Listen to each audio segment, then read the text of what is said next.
Ya, selamat pagi kawan pajak dimanapun berada. Jumpa lagi dengan Instagram Live ya, KPP Madya Jakarta Timur. Sinian pajak ceria. Ceria dong. Ya, kali ini kita masih dalam suasana ini mau menuju akhir tahun ya. Betul sekali, Mas Ian. Sebelumnya saya perkenalkan diri, saya dengan Dian Riyadi, salah satu penyuluh pajak di KPP Madya Jakarta Timur. Kemudian di sebelah saya ada Saya Sari, penyuluh pajak di KPP Madya Jakarta Timur juga. Oke, selanjutnya. Dan saya Yandi, penyuluh pajak di KPP Madya Jakarta Timur. Oke. Nah, Mbak Sari, Mas Andi, hari ini kita mau bahas tentang apa nih? Kita mau bahas tentang PMK 81, Mas Ian. 81 tahun. Masih hangat banget nih. Oh, 2024 ya. 2024. Oh, masih hangat. Oke ya. Jadi ini tentang Kortek ya, kalau nggak salah ya, iya. tentang Kortek ya. Berkaitan dengan Kortek. Berkaitan dengan Kortek ya, peraturan yang mendasari atau ketentuan perpajakan dalam rangka pelaksanaan sistem inti administrasi perpajakan gitu ya, atau Kortek. Oke. Mungkin kita mulai dengan latar belakang ya, latar belakangnya seperti apa nih terbitnya dari Peraturan Menteri Keuangan Nomor 81 Tahun 2024. Kak Yandi atau Mas Yandi, silakan disampaikan kepada kawan pajak semua. Ya, jadi kawan pajak semua di KPP Madya Jaktim, latar belakang terbitnya PMK 81 tahun 2024 tentang ketentuan perpajakan dalam rangka pelaksanaan sistem inti administrasi perpajakan atau kita sebut aja Kortex adalah untuk menciptakan sistem administrasi perpajakan yang lebih efektif dan efisien serta memiliki fleksibilitas yang tinggi. Sehingga salah satu aspek yang dilakukan pembaruan antara lain adalah peraturan di bidang perpajakan. Tujuannya apa? Tujuannya adalah untuk menghasilkan kebijakan pajak yang berkeadilan, memiliki kepastian hukum, mendukung dan meningkatkan penerimaan pajak, dan mendukung perekonomian nasional. Nah, pembaruan di regulasi tersebut menciptakan sejumlah perubahan. Jadi ada sejumlah 42 peraturan setingkat peraturan menteri dan keputusan menteri yang terdampak. 42 ya? Iya. Sandi ya, banyak sekali berarti ya. Betul, dan 42 itu mencakup core-nya pajak. Jadi mulai dari pendaftaran, pelaksanaan hak dan kewajiban perpajakan, pembayaran, administrasi, pelaporan SPT, dan hal-hal lain yang sifatnya memang proses bisnis perpajakan yang kita jalankan bersama-sama nih. Kira-kira begitu. Kira-kira begitu ya. Jadi Iya. ini PMK 81 ini ada 42 peraturan ini ya yang terdampak. Ya, selevel peraturan Menteri Keuangan ya, Iya. Menteri Keuangan ya, baik-baik. Nah, coba sebelum kita melihat ya pokok-pokok pengaturannya seperti apa dalam PMK 81, kita coba ulas dasar hukumnya sendiri ya, Kak Sari. Boleh. Nih, dasar hukumnya itu yang pertama ya, pasal 17 ayat 3 Undang-Undang Dasar Negara Republik Indonesia tahun 1945. Kemudian yang kedua, Undang-Undang Nomor 6 tahun 1983 tentang ketentuan umum dan tata cara perpajakan sebagaimana telah beberapa kali diubah, terakhir dengan Undang-Undang Nomor 6 tahun 2023, yaitu tentang penetapan peraturan pemerintah pengganti Undang-Undang Nomor 2 tahun 2022 tentang Cipta Kerja menjadi undang-undang. Kemudian dasar hukum yang ketiga nih Mas Ian, ada Undang-Undang Nomor 7 tahun 1983 tentang pajak penghasilan sebagaimana telah beberapa kali diubah ya Mas Ian ya.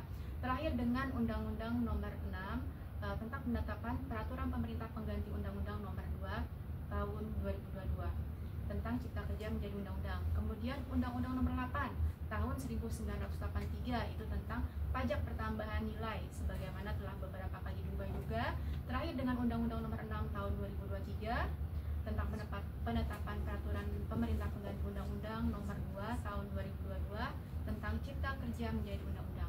Nah, yang kelima nih dasar hukumnya yaitu Undang-Undang Nomor 12 tahun 1985 tentang pajak bumi dan bangunan sebagaimana telah diubah juga dengan Undang-Undang Nomor 12 tahun 1994 tentang perubahan atas Undang-Undang Nomor 12 tahun 1985 tentang pajak bumi dan bangunan Mas Yan.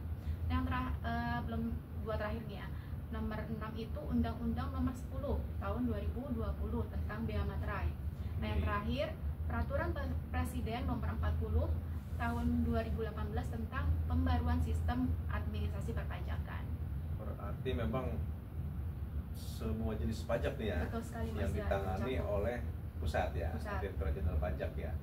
Di sini terdampak semua gini ya, terkait Betul. dengan PMK 81. Nah, untuk di dalamnya tentunya karena tadi ya 42 peraturan Menteri Keuangan terdampak gitu ya. Kemudian dasar hukumnya juga semua jenis pajak di sini gitu ya, diakomodir ya dalam PMK 81. Nah, bisa kita ini kayak kita jelasin ke teman-teman nih Mas Andi ya, untuk lingkupnya berarti apa aja nih yang diatur dalam PMK 81 tahun 2024? Ya, secara umum lingkup pengaturan PMK 81 2024 ini mencakup 7 hal. 7 hal. Yang pertama tadi sudah kita sampaikan semua di awal ya, tapi kita jelaskan lagi bahwa yang pertama ada tata cara pelaksanaan hak dan kewajiban pemenuhan kewajiban perpajakan, yang mana di dalamnya ada juga terkait penerbitan, penandatangan, serta pengiriman keputusan dan dokumen elektronik. Jadi diatur di dalam PMK itu yang pertama seperti yang saya sebutkan tadi, ketentuan umumnya nih ya. iya betul. Kemudian yang kedua ada tata cara pendaftaran wajib pajak, bisa orang pribadi, badan atau instansi ya. Kemudian ada pengukuhan PKP, pengusaha kena pajak, dan pendaftaran objek pajak PBB. Jadi itu yang kedua. Lingkup pengaturan yang ketiga itu ada tata cara pembayaran dan penyetoran pajak. Kita mengenal saat ini PMK 242 tahun 2014 ya. Itu diubah tuh tata cara pembayaran dan penyetoran. Kemudian kita mengenal ada PMK 187 tahun 2015 mengenai pengembalian pajak yang seharusnya tidak terhutang, diatur juga. Kemudian ada imbalan bunga serta pengembalian kelebihan pembayaran pajak. Nah, yang keempat ada tata cara penyampaian SPT, diatur juga di sini. Kemudian yang kelima ada tata cara pemberian pelayanan administrasi perpajakan. Kemudian yang keenam itu terkait korteksnya itu sendiri, bagaimana korteks itu dijalankan. Di dalamnya nanti ada membahas tentang AI dan sebagainya juga gitu. Kemudian yang terakhir itu PMK ini juga memuat tentunya contoh format dokumen yang diperlukan, contoh penghitungan, pemungutan, dan atau pelaporan. Jadi kira-kira begitu kawan pajak mengenai ya, jadi lingkup luas ya. pengaturannya. Yang diatur luas di sini berarti ya. Iya, karena mulai dari pelaksanaan hak yang sifatnya umum, terus pendaftaran, pembayaran, pelaporan, pengembalian kelebihan pembayaran itu ya tadi ya. Ada saya mencatat ada yang seharusnya tidak terhutang, imbalan bunga, itu semua di sini diatur ya. Iya. Disesuaikan lah gitu ya informasinya gitu ya. Betul sekali. Makanya sangat familiar kan istilah PMK omnibus. PMK dengan metode omnibus, atau istilah yang lainnya adalah PMK sapu jagat. Karena saking luasnya itu ya. Ya, karena semuanya diatur dalam satu PMK ini. Betul. Dan ini memang mencerminkan memang nanti korteks semua kan memang di satu pintu itu ya, Mas Andi ya. Betul sekali. Masuk peraturannya juga sama, satu peraturan. Jadi wajib baik tentunya supaya lebih mudah gitu ya, untuk mempelajari, memahami gitu ya. Oke, berikutnya kita bisa masuk ini ya ke pokok-pokok pengaturan, mulai dalamnya kita coba terisik gitu ya. Kita mulai dari yang paling pertama, klaster tata cara pelaksanaan hak dan pemenuhan kewajiban perpajakan, kemudian penerbitan, penandatanganan, serta pengiriman keputusan dan dokumen elektronik. Boleh Kak Sari kita dibantu teman-teman pajak untuk dijelaskan gitu ya. Boleh Mas Ian. Jadi untuk di klaster tata cara pelaksanaan hak dan pemenuhan kewajiban perpajakan dan penerbitan, penandatanganan, serta pengiriman keputusan dan dokumen elektronik itu mengatur antara lain yang pertama itu pelaksanaan hak dan pemenuhan kewajiban perpajakan secara default dilakukan secara elektronik nih Mas Ian, melalui 3. Yang pertama itu melalui portal wajib pajak, kemudian laman aplikasi lain yang terintegrasi dengan DJP atau kontak center. Kemudian yang kedua dalam defaultnya berarti elektroniknya sekarang, ke Betul. depannya nanti ya. Elektronik semua. Elektronik. Kemudian kalau korteks itu yang mana? Yang portal tadi ya, portal wajib pajak ya? Portal wajib pajak. Oh, itu pilihan pertama Pilihan di situ, pertama. dia opsi Betul. pertama. Oke, siap. Oke, silakan lanjut Kak Sari. Nah, kemudian yang kedua nih, dalam hal tidak dapat dilakukan secara elektronik nih. Nah, pelaksanaan hak dan pemenuhan kewajiban perpajakannya itu bisa dilakukan dengan cara secara langsung. Tentu ya, Oh, oke. cara langsung kita datang ke loket TPT. Masih bisa ya, Masih bisa. bisa. Kemudian kita kirim melalui pos. Oke, masih bisa juga Melalui pos. Betul, perusahaan jasa ekspedisi atau jasa kurir ya Mas Ian. Dikirimnya tentu saja ke KPP atau KP2KP atau tempat lain yang ditetapkan oleh Direktur Jenderal Pajak. Kemudian juga ada penyebab pelaksanaan hak dan pemenuhan kewajiban perpajakan dapat dilakukan selain secara elektronik, dapat berupa yang pertama itu infrastruktur yang belum tersedia di daerah tempat tinggal atau tempat kedudukan wajib pajak. Kemudian yang kedua, sistem atau fasilitas komunikasi yang digunakan oleh wajib pajak mengalami gangguan teknis. Dan yang ketiga itu terdapat bencana. Seperti Itu bisa tidak lewat elektronik gitu ya kalau ada Betul. kondisi tadi. Kondisi tiga tadi Mas Yang Ian. tadi ya. Nah, kemudian juga ada pelaksanaan hak dan pemenuhan kewajiban perpajakan secara elektronik dilakukan dengan standar waktu Indonesia Barat (WIB). Oh, nggak bisa WITA. WITA atau WIT WIT enggak. nggak bisa ya? Standarnya WIB Mas WIT. Ian. Oh, oke. Ya. Kemudian apa lagi Kak Sari? Nah, kemudian DJP itu menyediakan akun wajib pajak sebagai tempat pencatatan, kemudian penyampaian, penyimpanan dokumen, informasi dalam pelaksanaan hak dan pemenuhan kewajiban perpajakan yang dapat dimonitoring oleh wajib pajak nih Mas Ian. Nah, kemudian penyampaian dokumen elektronik ataupun secara tertulis oleh WP ke DJP akan diterbitkan bukti penerimaan. Oke. Nah, kemudian juga tanggal pada dokumen penerimaan itu diakui sesuai tanggal diterimanya dokumen elektronik ataupun tertulis ya secara lengkap oleh DJP, kecuali kalau diatur oleh undang-undang diakui sesuai dengan tanggal bukti pengiriman pos atau resi pos. Reportnya elektronik gitu Betul. ya. Nah, kemudian dalam hal satu dokumen dikirimkan melalui beberapa saluran nih. Nah, bukti penerimaan yang diakui yakni yang pertama terekam di sistem DJP. Jadi misalkan ada yang ngirim loket TPT, terus ternyata ada kekurangan dokumen, dihubungi oleh petugas KPP, dia bisa kirim by email nih. Nah, itu tetap yang diterima adalah tanggal pertama terekam di sistem DJP. Kemudian perihal kode otorisasi sebagai salah satu tanda tangan elektronik yang diberikan secara jabatan kepada setiap wajib pajak tanpa perlu mengajukan permohonan. Itu otomatis diberikan ya? Diberikan Pasar secara ya? jabatan. Jadi kebijakan di PMK-nya dan diberikan aja gitu Iya, mengatur seperti itu Mas ya. Oke. Jadi nggak perlu ngajuin permohonan lagi, langsung Oke, diberikan siap. pada jabatan oleh DJP. Semakin simpel ya. Betul Jadi sekali. kan kalau yang dulunya ini atau yang sekarang ya eksis ya sertifikat elektronik itu ya Iya, harus nantinya menunjukkan. diganti dengan sertifikat digital itu ya, Digital. salah satunya kode otorisasi DJP Iya. gitu ya. Kode otorisasi DJP. Nah, kemudian ada lagi nih untuk keputusan Menteri dan keputusan Direktur Jenderal Pajak serta dokumen perpajakan dapat diterbitkan dalam bentuk elektronik. Nah, kemudian keputusan dan dokumen dalam bentuk elektronik diberikan tanda tangan elektronik tersertifikasi atau segel elektronik tersertifikasi. Kemudian juga keputusan yang diproses oleh sistem administrasi DJP atau sistem yang terintegrasi dengan sistem DJP ditandatangani dengan segel elektronik. Nah, misalnya adalah keputusan atau dokumen elektronik yang memuat jumlah pajak yang masih harus dibayar atau pajak yang lebih dibayar. Nah, ini diatur nih Mas Ian. Yang pertama itu dalam hal pajak dihitung dengan menggunakan mata uang rupiah. Keputusan atau dokumen elektronik dibuat dalam satuan mata uang rupiah penuh dengan pembulatan ke bawah. Pembulatannya ke bawah nih Mas Ian. Rupiah penuh ya berarti ya. Betul. Oke. Nah, kemudian yang kedua, dalam hal pajak dihitung dengan menggunakan mata uang dolar Amerika Serikat, keputusan atau dokumen elektronik dibuat dalam satuan mata uang dolar Amerika Serikat dengan pembulatan ke bawah hingga 2 desimal. Oh, ini 2 desimal. Tuh. Ini kalau ada SKP STP elektronik berarti ya? Iya, Mas Ari ya. betul. Oke, siap. Oke. Pembulatannya ke bawah ya. Oke. Kemudian perihal pelimpahan kewenangan nih. Yang pertama, penunjukan PSRE dari Menteri kepada Direktur Jenderal Pajak. Kemudian tentang pelaksanaan kerjasama oleh Menteri kepada Direktur Jenderal Pajak. Kemudian selanjutnya penerbitan keputusan oleh Menteri kepada pejabat di lingkungan DJP atau kementerian atau lembaga lain. Dan yang terakhir adalah penerbitan keputusan oleh Direktur Jenderal Pajak kepada pejabat di lingkungan DJP.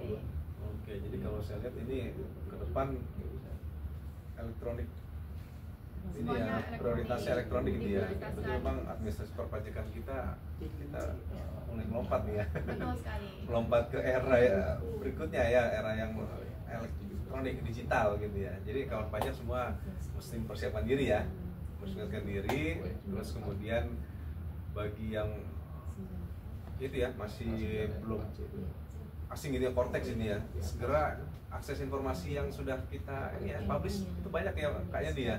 Ada handbooknya ada gitu ya, Ada handbooknya. ada di situs pajak slash atau dari resmi Cortex itu informasi terkait dengan Cortex semua ada di sana, bisa diakses kawan pajak ya. Termasuk video juga ada gitu ya, video Ada. tutorial. Jadi segera diakses, segera dilihat informasinya. Mudah-mudahan nanti setelah launching gitu ya, Cortex sudah nggak kaget lagi tentunya gitu ya. Sudah paham ya. Betul. Mestinya mudah ya, kalau semakin elektronik semakin mudah, mestinya seperti itu konsepnya ya.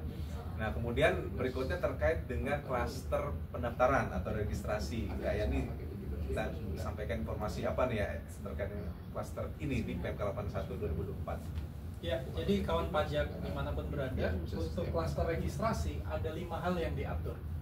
Yang pertama tentu saja sinkronisasi PMK 112 tahun 2022. Di sana di PMK itu kan diatur mengenai pendaftaran wajib pajak orang pribadi penduduk dengan mengaktifasi NIK atau yang biasanya kita kenal pemadanan NIK dan NPWP. Nah, kemudian diatur juga nantinya tidak ada lagi pemberian NPWP cabang.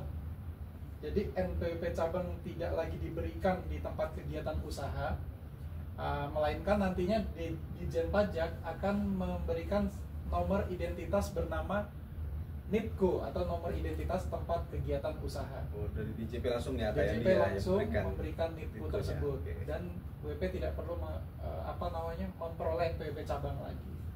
Kemudian yang kedua, saluran dan tata cara permohonan dalam klaster registrasi mengikuti ketentuan pelaksanaan hak dan kewajiban perpajakan secara umum. Jadi sistemnya kan sudah klik call counter ya. Klik dulu. Itu pelaksanaan hak dan kewajiban perpajakannya tetap ikut koridor yang ada di Undang-Undang KUP, PPh maupun PPN ya. Ketiga, perubahan terhadap terminologi. Jadi dulu kita kenal ada terminologi bendahara misalnya ya.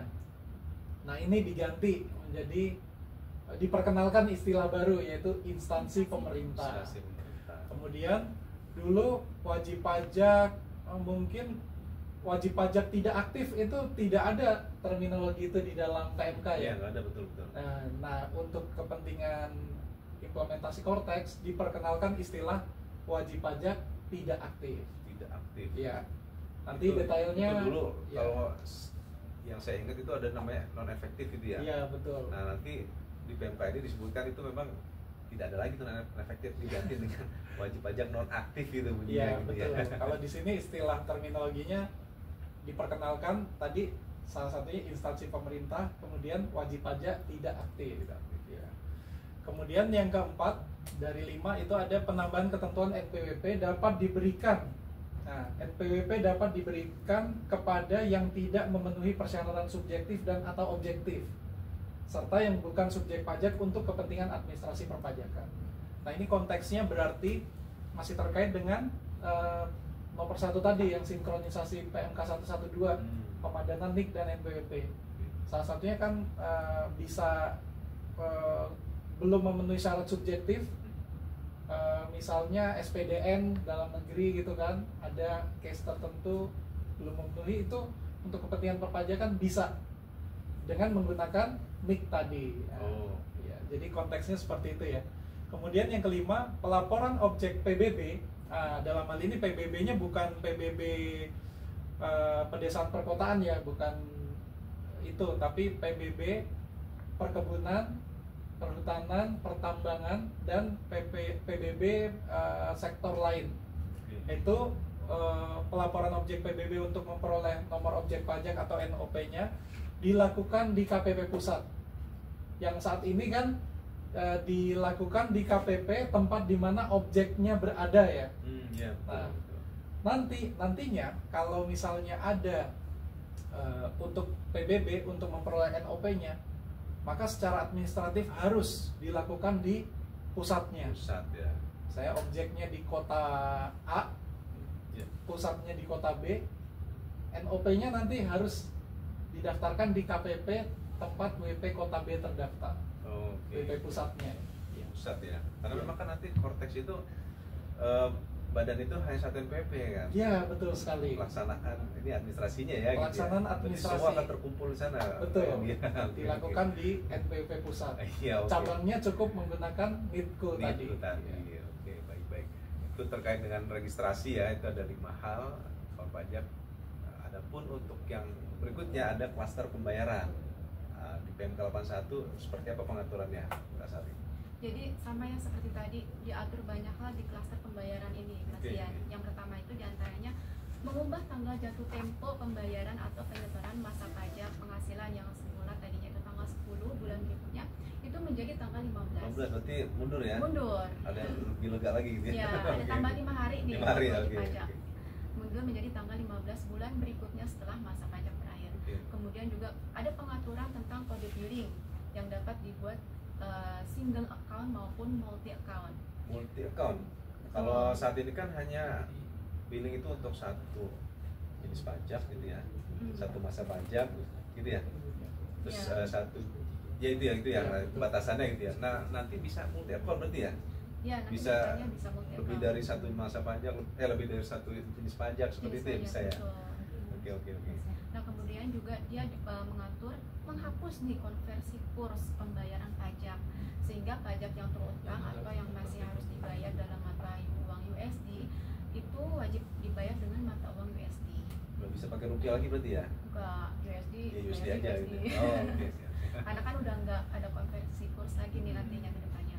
Kemudian dia juga mengatur tentang deposit pajak nih, deposit pajak sebagai tools untuk menampung pembayaran pajak sebelum masuk ke jenis pajak yang akan dibayarkan ya wajib pajak ya, untuk dipergunakan sebagai pembayaran sesuai dengan preferensi wajib pajak. Ya ini yang termasuk hal yang baru nanti Hal ke depan baru. itu ya Kak Sari Kandi ya. Jadi kawan pajak ada fitur baru nih. Tentang deposit pajak itu tadi. Iya.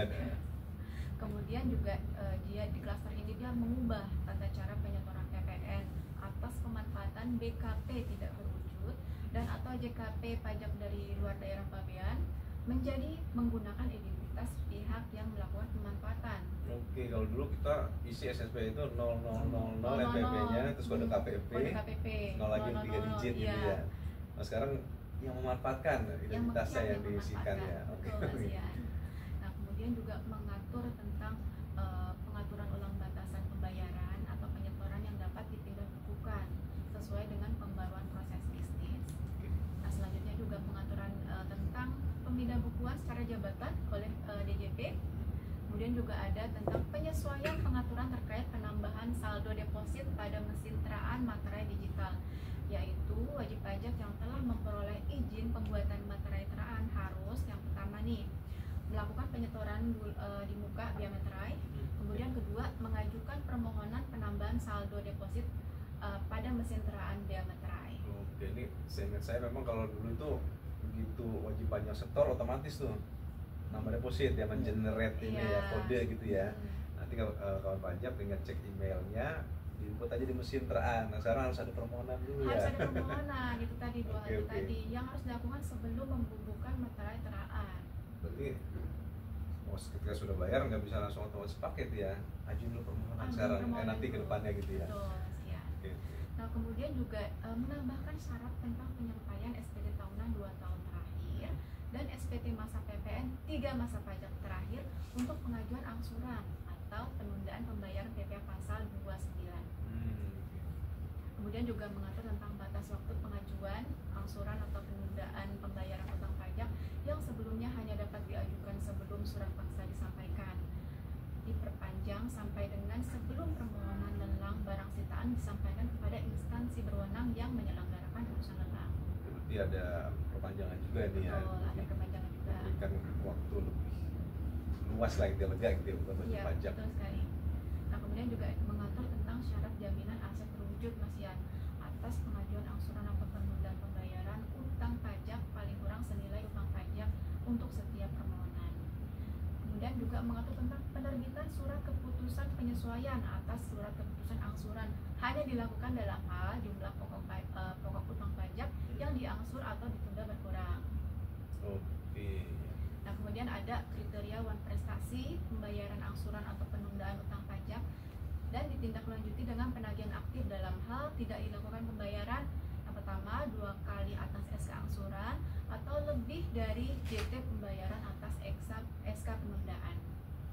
Kemudian juga mengatur tentang penegasan instansi pemerintah sebagai pihak yang dapat mengajukan kelebihan pembayaran pajak yang seharusnya tidak terutang.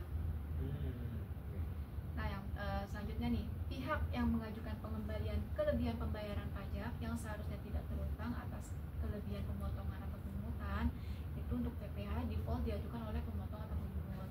Dalam kondisi pemotong atau pemungut tidak ditemukan, dapat diajukan oleh pihak yang dipotong atau dipungut. Oke, ini juga baru nih. Baru. Kalau dulu tuh konsepnya itu kan yang dipotong defaultnya, yang bisa mengajukan permohonan gitu ya. Yeah. Nah sekarang disesuaikan gitu ya, dipermudah tentunya ya, tujuannya seperti itu ya. Yeah. Pemotongnya yang gitu ya, bisa lewat pemotong gitu ya, bisa mengajukan pengembalian ya. Ya, kemudian kalau untuk PPN-nya nih Mas Ian, PPN itu oleh PKP dianggap sudah diminta pengambilan jika dikreditkan sebagai PM, kecuali SPT sudah tidak dapat diusulkan, maka dapat diminta oleh pihak si terpungut. Oh, oke. Kemudian juga untuk pemungut PPN 16A Undang-Undang PPN diminta oleh pihak terpungut kecuali sudah dikreditkan sebagai PM. Dan yang terakhir pihak lain ini pasal 32A Undang-Undang KUP diminta oleh pihak lain kecuali SPT sudah tidak dapat dibetulkan, maka diminta oleh pihak terpungut. Oh, oke, berarti lebih mudah lah itu ya. Lebih mudah. Ketentuan yang barunya gitu ya. Betul sekali. Oke. Apa lagi Kak Sari? Masih ada lagi? Banyak nih. Oh, masih banyak. Mungkin Mas Yandi mau melanjutkan nih yang diatur di kelas. Silakan Kak Yandi. Nah, ini ada lagi yang diatur ya. Jadi totalnya itu ada 22 yang diatur di klaster pembayaran. Nah, sekarang kita ke yang nomor 16 ya. 16 berarti sepertiganya lah. Sepertiganya ya. Jadi diatur juga mengenai jangka waktu penyelesaian permohonan pengembalian kelebihan pembayaran pajak yang seharusnya tidak terutang. Yang dulu dikenal dengan PMK 187 tahun 2015. Dulu kan tidak diatur tuh jangka waktu penyelesaiannya. Iya, betul. Nah, dengan PMK ini mulai 1 Januari 2025 berarti permohonan pengembalian pembayaran pajak yang seharusnya tidak terutang paling lama 3 bulan sejak permohonan. Jadi apabila wajib pajak melaporkan tanggal 1 Januari 2025 misalnya mengajukan ya BPS-nya, berarti harus selesai tanggal 31 Maret. Ya, 3 bulan sejak permohonan. Nah, kemudian yang ke-17, simplifikasi dokumen pencairan imbalan bunga. Yang sebelumnya kita kenal ada sebuah dokumen namanya SKP PIB. Iya, betul, SKP PIB. Itu diubah menjadi SKP KPP. Disetarakan dalam satu rumah. Jadi dihimpun dalam satu rumah. Tidak dokumen sendiri gitu ya. Iya, betul sekali. Kemudian yang 18 ada klausul menambahkan SK persetujuan bersama dan mengubah SKKP PBB menjadi SKPLB PBB sebagai dasar pengembalian untuk nantinya ditindaklanjuti dengan SKP KPP. Jadi pada prinsipnya mengurangi terminologi lah ya. Ya, jadi biar tidak terlalu banyak jenis produk padahal karakteristiknya sama. Ya, betul. Kemudian yang 19 menambahkan, ada bagus nih buat WP. Opsi pencairan kelebihan pembayaran pajak itu bisa 1 masuk ke deposit pajak atau dikompensasikan dengan utang pajak. Ya, jadi kawan pajak semua bisa memilih nanti di Cortex tuh. Kalau misalnya mau dideposit bisa, atau mau langsung ke rekening WP dengan dipotong utang bisa juga. Nah, itu silahkan nanti WP memilih apabila ada kelebihan pembayaran pajak. Misalnya nih SPTOP, LB pendahuluan kan, LB-nya cuma 2 juta. Kalau ke rekening kan gimana gitu ya? Ya taruh deposit aja bisa. Seperti bisa ya. Iya. Terus yang 20 WP tertentu, ini definisi WP tertentunya harus dilihat nanti ya, dapat menggunakan rekening luar negeri atau rekening atas nama WP lain. Contoh WP tertentu itu WP merger dan turis asing. Jadi dalam proses pencairan kelebihan pembayaran pajak, misalnya turis asing ya VIP refund, WP tersebut bisa pakai rekening luar negeri atau atas nama WP lain gitu, untuk memudahkan refundnya. Kemudian yang ke-21 itu ada penyampaian nomor rekening untuk pencairan kelebihan pembayaran pajak. Itu WP tidak perlu lagi mengirim surat ke KPP, tapi langsung di profil wajib pajak silahkan perbarui nomor rekeningnya. Oke, berarti WP tidak perlu kirim, Ya. KPP juga tidak lagi akan Tidak perlu minta. Ya. Oke, Jadi siap, begitu siap. terbit produk SKPLB dan sejenisnya, langsung Sudah ada datanya. sudah ada data, WP Rekening. pengennya mau deposit atau transfer, Oke. sudah langsung. Oh, ya lebih simpel ya. Lebih simpel. Ya, Ya, makanya semuanya online kan. iya, iya. Kemudian diatur juga yang terakhir nih di klaster pembayaran itu jangka waktu penerbitan SPMKP. Dalam jangka waktu 1 bulan sejak penerbitan SKP KPP yang dilengkapi dengan nomor rekening dan atau penyampaian rekening dalam hal SKP KPP diterbitkan tanpa nomor rekening. 1 bulan ya. 1 bulan. SPMKP-nya 1 bulan. Sejak SKP KPP ya. Iya, betul. Oh, oke. Jadi semacam ada ruang ya 1 Ruang, bulan ya, itu betul. ya, bagi Untuk KPP untuk manajemen pengembaliannya itu manajemen ya, termasuk restitusinya. juga koordinasi dengan PPN ya tentunya. betul ya. sekali. Oke. Iya, itu ya untuk pembayaran 22 22. pokok Udah. yang diatur. Betul. Gitu ya, cukup banyak juga nih. Nah, kemudian ini kita mungkin cukupkan sampai klaster terakhir ini ya tentang Iya, betul. pelaporan. Betul. Karena waktunya memang IG Live kita cukup singkat gitu ya. Betul sekali. Kita coba ulas mengenai klaster pelaporan Kak Sari gitu ya. Apa sih yang diatur nih dalam PMK 81? Ya, untuk klaster pelaporan itu diatur diantaranya yang pertama itu untuk SPT kan terdiri dari SPT masa PPH ya Mas Yan ya. Nah, SPT masa PPH ini terbagi lagi nih, SPT masa PPH pasal 21 dan atau pasal 26, kemudian SPT masa PPH unifikasi, kemudian SPT masa PPH final pengungkapan harta bersih, kemudian SPT masa PPH final dalam rangka program pengungkapan sukarela, kemudian ada laporan penerimaan negara dari kegiatan usaha hulu minyak bumi dan atau gas bumi. Sedangkan untuk SPT masa PPN terdiri dari SPT masa PPN bagi pengusaha kena pajak atau PKP, kemudian ada SPT masa PPN bagi pengusaha kena pajak yang menggunakan pedoman penghitungan pengkreditan pajak masukan. Selanjutnya ada SPT masa PPN bagi pemungut PPN pihak lain yang bukan merupakan pengusaha kena pajak, dan SPT masa PPN bagi pemungut PPN PMSE, SPT masa Bea Materai, dan SPT masa pajak karbon. Itu tadi untuk yang SPT masa. Sedangkan untuk SPT tahunan itu terdiri dari SPT tahunan PPH untuk tahun pajak, SPT tahunan PPH untuk bagian tahun pajak, dan SPT tahunan pajak karbon. Oh, ada pajak karbon juga nih diatur di sini ya. Diatur di sini di Iya, PMK 81. sudah ready ya ini ya nanti. Ya. Kemudian yang terakhir ya surat pemberitahuan objek pajak. Nah, selanjutnya juga SPT itu wajib disampaikan dalam bentuk elektronik. Yang pertama Oke. untuk seluruh jenis SPT masa PPH. Ini defaultnya harus ya. elektronik. Defaultnya tapi ya. Betul, defaultnya. iya Oke, defaultnya. oke. Kemudian seluruh jenis SPT masa PPN, SPT masa Bea Materai, SPT masa pajak karbon, SPT tahunan PPH dengan kriteria PT badan, SPT LB wajib menyampaikan SPT masa elektronik, terus pernah menyampaikan SPT tahunan elektronik, menggunakan jasa konsultan untuk pengisian SPT tahunan dan diaudit oleh akuntan publik. Itu untuk ketentuan ini SPT tahunan. yang wajib elektronik ini ya. Betul. Berarti kalau kawan pajak menggunakan jasa konsultan harus elektronik gitu ya. Harus elektronik Nggak masih bisa ya. kertas ya. Iya, udah pakai konsultan masih Iya. masih manual. Nanti konsultannya juga harus ini ya, harus benar-benar siap ya untuk Betul. menggunakan aplikasi Cortex nantinya gitu ya. Betul. Karena nanti dia akan mewakili juga gitu kan, membantu kliennya untuk melaporkan, otomatis dia juga harus bisa gitu harus ya. bisa. Sama yang diaudit juga harus elektronik ya, Harus Kak Sari ya? elektronik, betul Nggak bisa sekali. kertas ya? Nggak Bisa ya? bisa. Oke. Kemudian apa lagi Kak Sari? Nah, di sini juga ada pengaturan lampiran SPT elektronik yang disampaikan dalam format tertentu atau XBRL. Oke. Kemudian juga saluran penyampaian SPT itu ada 3. Yang pertama secara elektronik melalui portal atau aplikasi lain yang terintegrasi. Yang kedua itu secara langsung ke KPP. Dan yang ketiga melalui pos, jasa ekspedisi atau kurir ke KPP atau tempat lain yang ditentukan oleh Direktur Jenderal Pajak. Oke, tadi yang elektronik itu bisa melalui portal atau Vortex itu Portal. nanti ya? Atau Ya, itu Vortex. aplikasi lain juga bisa terintegrasi Ya, gitu ya? aplikasi lain yang terintegrasi juga Oke, bisa. seperti misalkan BJAP gitu ya? Iya bisa. Atau yang lain mungkin nanti diatur kemudian gitu ya? Kemudian oleh Oke. DJP ya, Mas ya.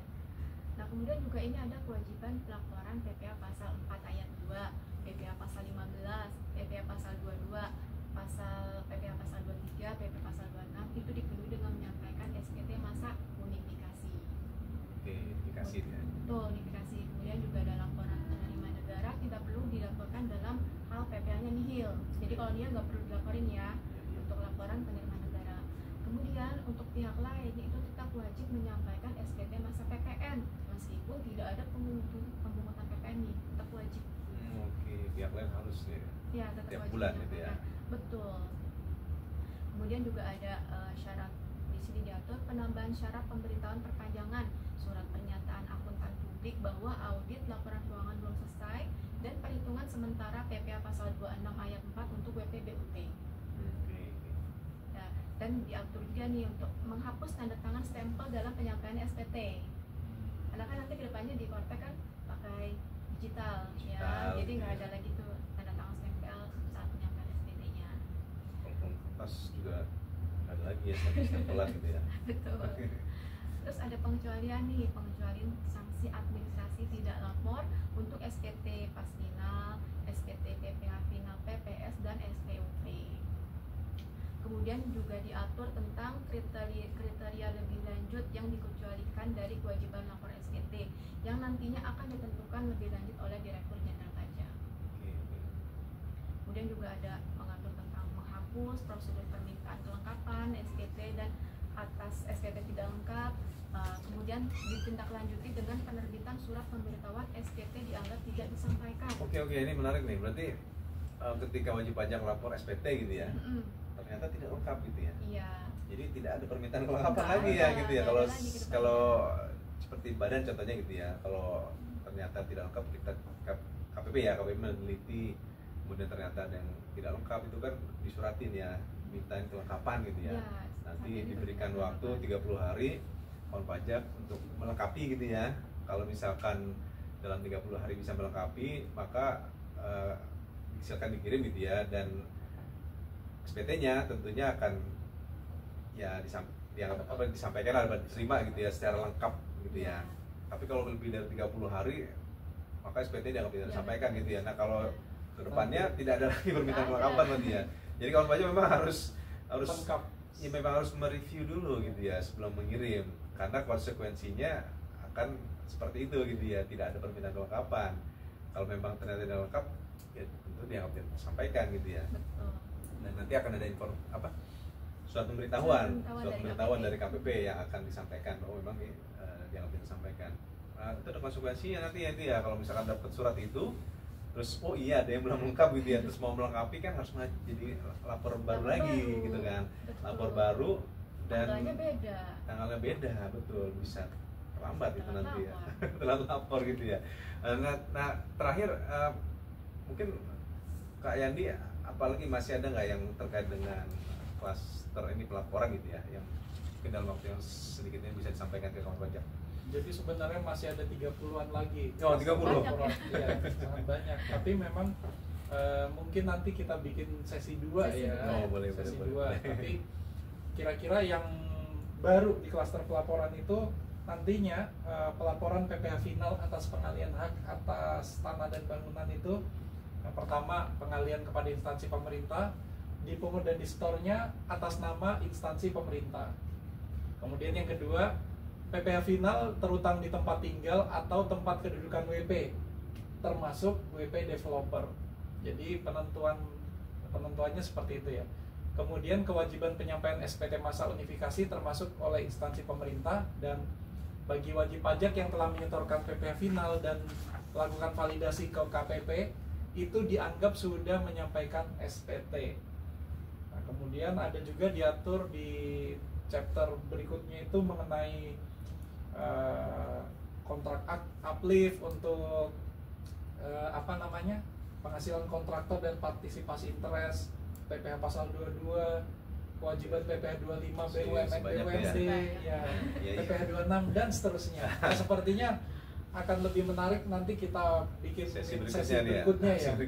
Termasuk nanti mungkin ada sesi berikutnya lagi setelah yang berikutnya itu yang membedah Cortex, karena di dalam PMK ini ada diperkenalkan istilah business intelligence dan artificial intelligence untuk memandu WP dan DJP. Nah, itu menarik tuh. Iya, siap. Berarti ini di sesi berikutnya tentunya akan semakin menarik ini gitu ya. Ya. Ini masih tentang umum nih. Iya, kita ini masih baru tadi pendaftaran, pembayaran, pelaporan, dan sebagian pelaporan. Sebagian pelaporan gitu ya. Yang memang kawan pajak semua secara umum ya memang perlu tahu gitu ya perubahannya.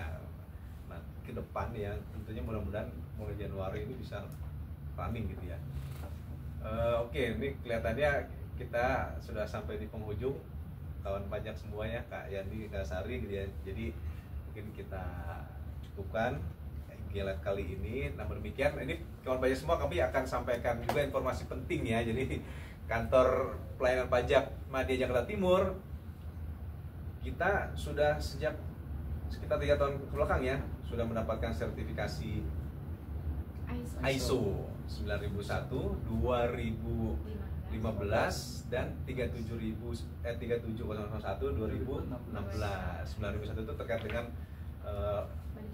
manajemen mutu gitu ya. Jadi terjamin nih layanan yang disampaikan oleh KPP Madya Timur ya sudah tersertifikasi. Kemudian juga untuk 37001 itu terkait dengan sistem manajemen anti penyuapan. Ya. Jadi pastikan kawan pajak kami sampaikan bahwa semua layanan yang diberikan kantor pelayanan pajak khususnya KPP Madya Jakarta Timur tidak dipungut biaya. Apabila ada pihak-pihak yang mengatasnamakan gitu ya KPP Madya Jakarta Timur dan kemudian tadi dia meminta biaya dan seterusnya, silakan bisa mengakses saluran pengaduan ya, saluran pengaduan ke kantor pajak gitu ya. Silakan diadukan aja, segera ditindaklanjuti dan kami pastikan sekali lagi tidak ada dipungut biaya untuk pelayanan di KPP Madya Jakarta Timur. Dan kemudian KPP Madya Jakarta Timur juga sudah memperoleh predikat wilayah bersih ya, BBM itu ya, birokrasi bersih dalam melayani. Jadi tentunya ini inline juga dengan sertifikasi tadi ya, baik 9001 maupun 37001. Mungkin itu ya untuk kesempatan kali ini. Mudah-mudahan kita bisa jumpa lagi di iklan berikutnya. Sekian dari kami. Apabila ada yang kira-kira kurang berkenan, kami mohon dimaafkan gitu ya. Dan mudah-mudahan kawan pajak semua tetap sehat, tetap semangat, karena sebentar lagi liburan akhir tahun. Mudah-mudahan semuanya bisa liburan dengan bahagia dan sehat semua, amin. Sekian dari kami gitu ya, KPP Madya Jakarta Timur. Sekali lagi mudah-mudahan bisa ketemu lagi di kesempatan berikutnya. Assalamualaikum warahmatullahi wabarakatuh.